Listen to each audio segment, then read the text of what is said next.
Welcome to 52 Miniatures, my name is Alex.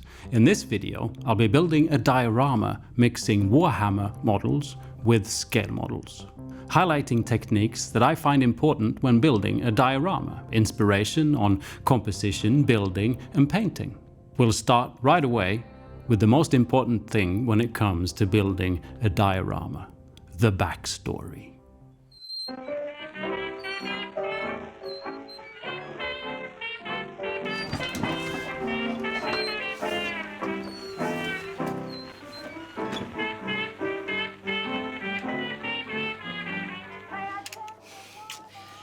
The human flesh is weak. But we could make it stronger. Yes, stronger. Yes, we can withstand fire and cold and bullets.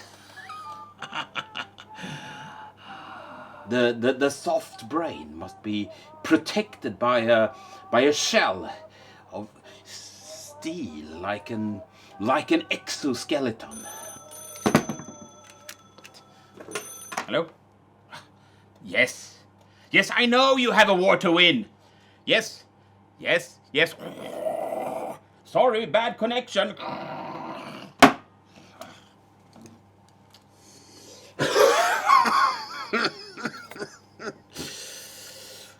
With stronger lungs. Yes, we could withstand poisonous gas.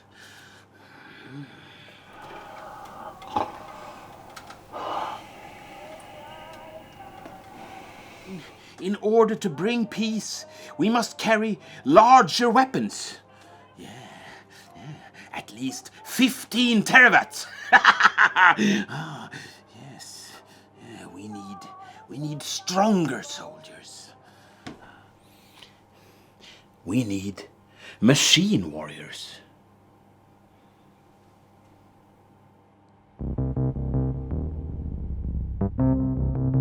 This alternate history recording of Dr. Oskar, pioneer in biomechanics and cybernetics Improperum, is what dictates today's build. I've longed for this diorama, touching on the machine mensch using a 28mm Warhammer Dreadnought, a massive walking human machine, turning it into something more of a battle suit by using 1/35 scale models and diorama dimensions. Second World War Tamiya models transforming the sci-fi Warhammer model into a weapon that was never possible but could have happened in a parallel reality.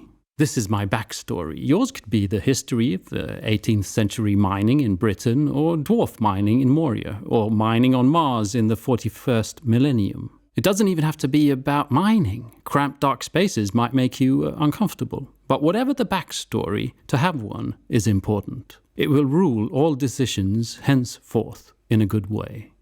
Equally important is the story itself. I know, I don't mean to confuse you. The backstory is the history, the lore. The story is what's going on in the actual diorama. An epic battle, a single crouching figure in the shadows, an exploding privy. The story is what's happening before our eyes within the confines of the backstory. In my case, the backstory is an alternative history war reminiscent of World War II in Europe. The story is the service, repair and reload of a man machine in a city war zone. My scene is going to be dominated by the facade of a ruined building. Elevation is a powerful diorama weapon, something that firmly sells the concept diorama above just a glorified display base.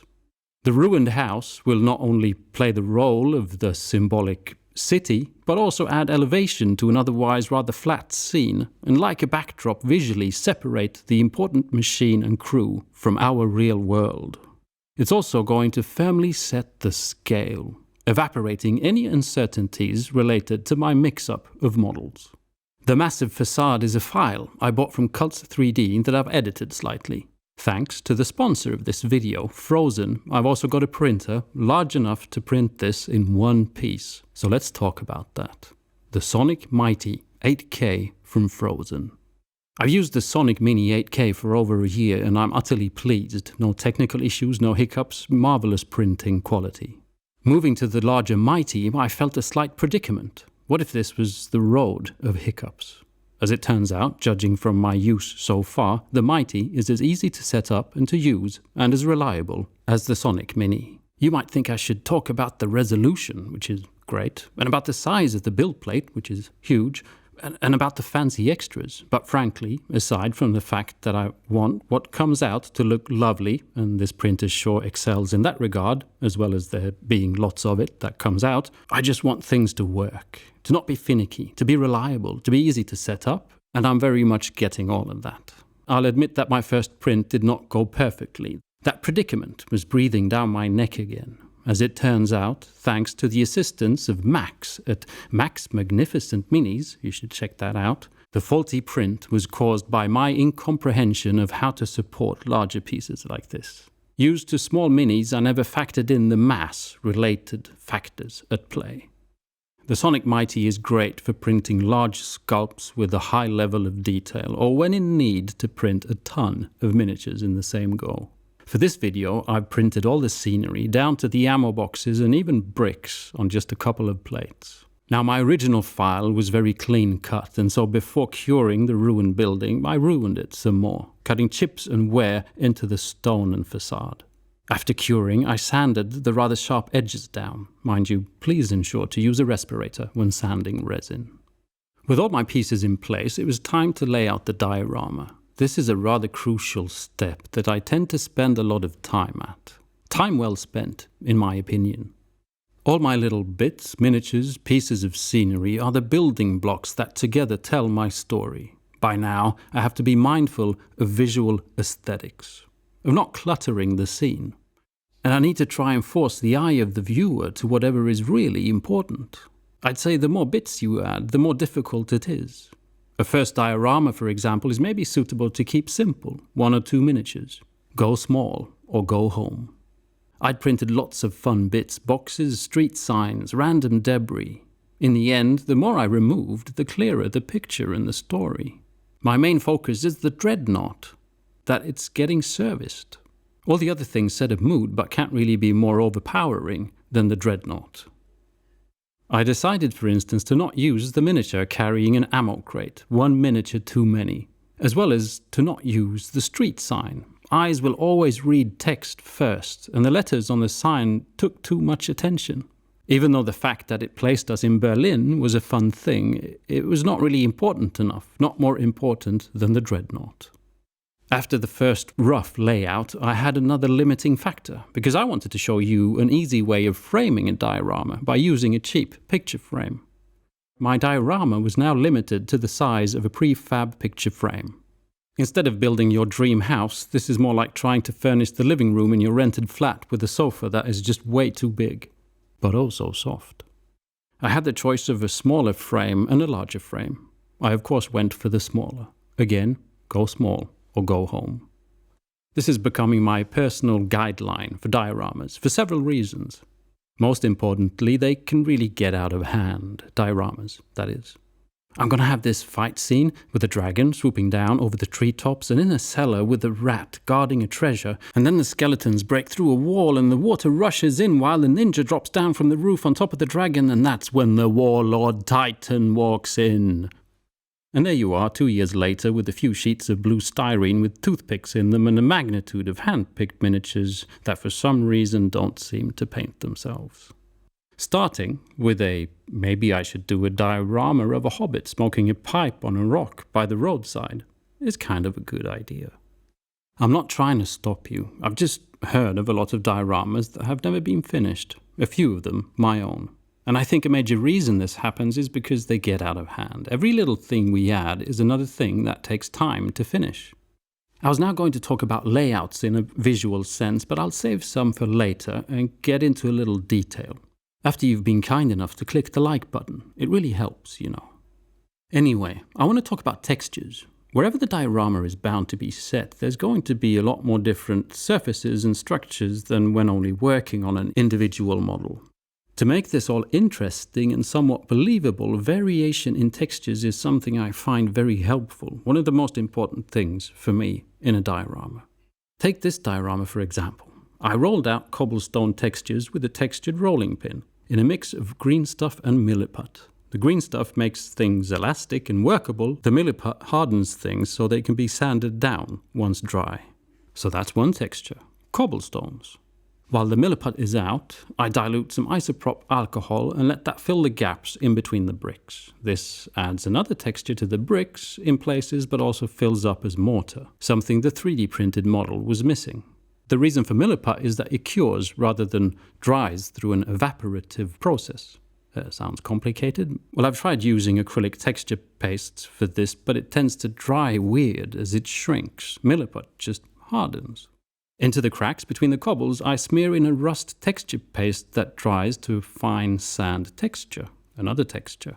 I then add a coarser texture paste in places, more like a muddy dirt texture, creating a few piles where necessary, but also covering any gaps and mistakes. Another texture. Then, diluting some white glue with water as the adhesive, I sprinkle on fine sand that in a miniature world will look like gravel. Yet another texture. On top of that, I add some fine dirt and bark I've picked from the garden and heated in the oven to sterilize. Yet another texture.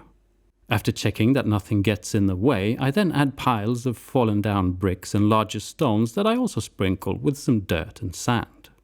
This layer upon layer technique builds up an array of earth and dirt that in the end to me looks a lot more satisfying than just the one texture paste or layer of sand. Textures can also be painted on, again, in a variety. After priming the diorama base with the black primer, I started adding blocks of color with the airbrush. I tend to do 2 layers of each color, adding a medium tone and then a brighter sort of highlight.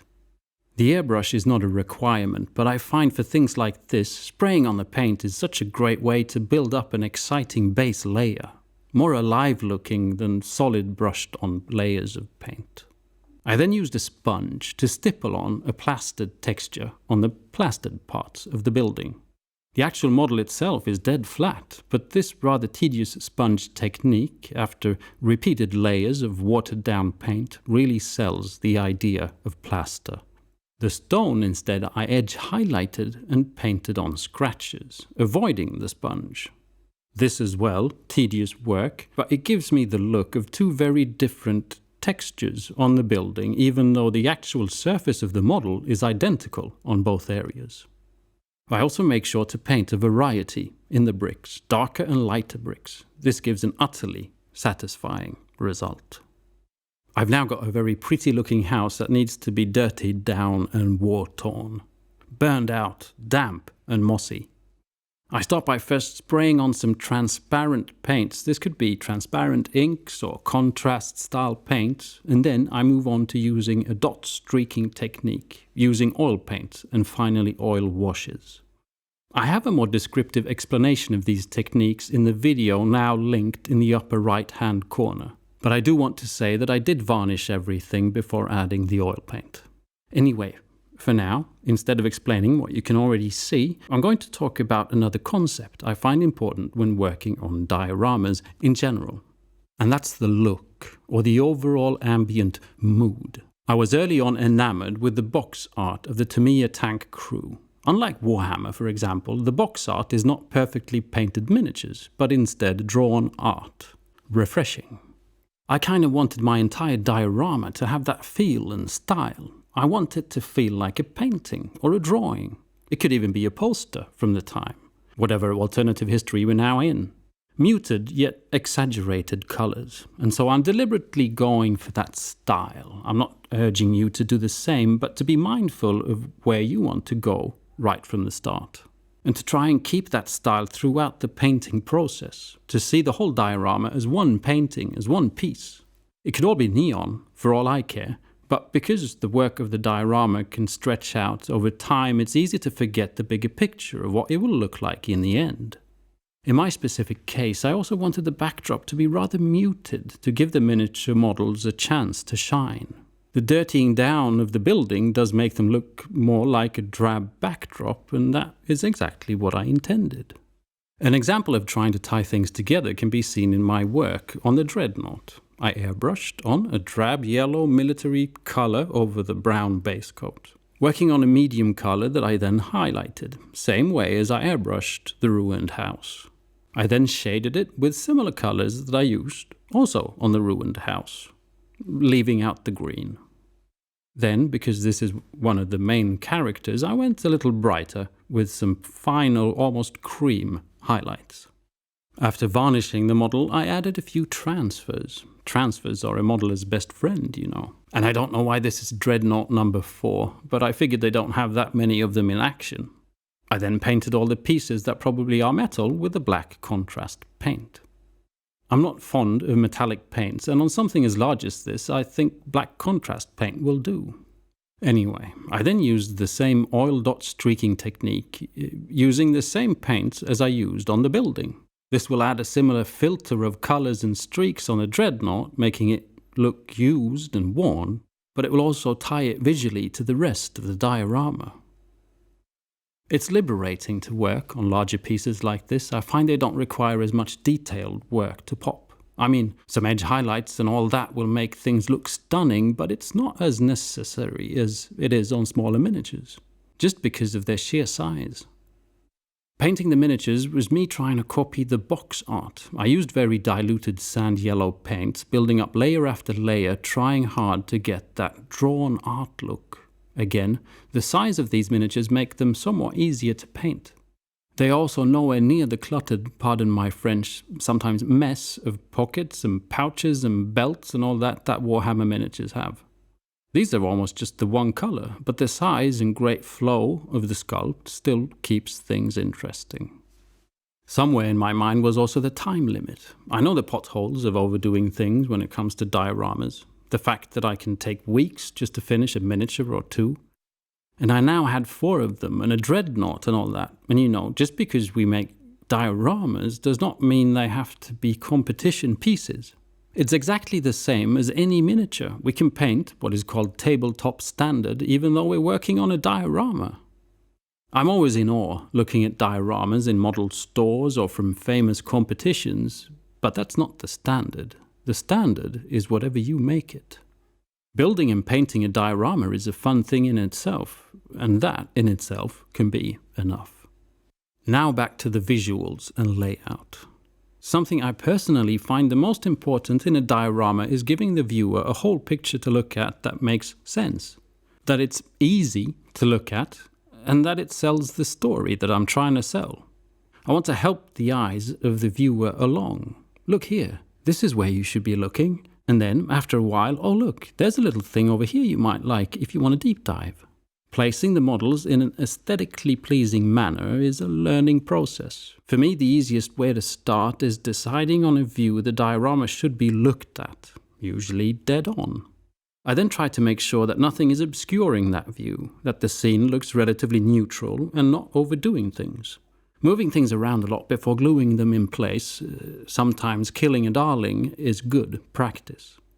In mine, I've given the viewer 2 major points of interest, the sitting crew member with the map and the little scene around the Dreadnought. Then there are some small fun details like the repairman trying to figure out which one of the legs is assembled the wrong way around, I know, a minor internal joke, the ladder, the ammo crates and the massive gun resting up against the wall. I try to treat the entire piece as one paint job, as if it were one miniature.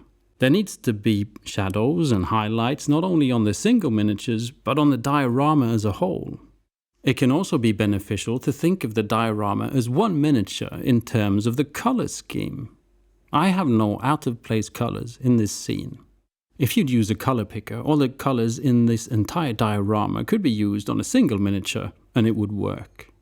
My green moss walls are, for example, intentional, because I knew it would contrast the yellow crew as well as the red brick. Using red tones on the dirt does the same. In the end, all these little decisions I hope create a scene that is fun to look at but also feels like it could be somewhat real, like a snapshot into made-up history. I used some pigment powders to cover up any unwanted shine from superglue and then glued the frame on. I'm happy with this diorama. It was just what I had in mind when I bought the tank crew, and I've always wanted to use that Horus Heresy Dreadnought for something.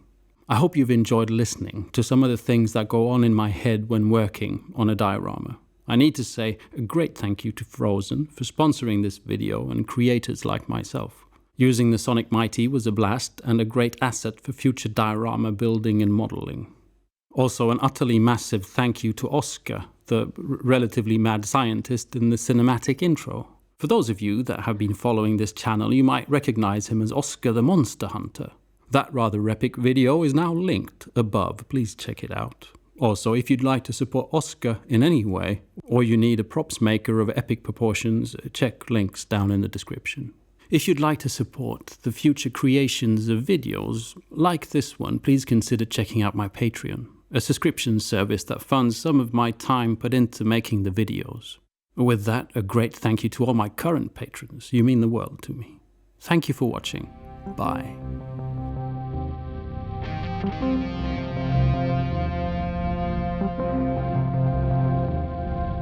Thank you.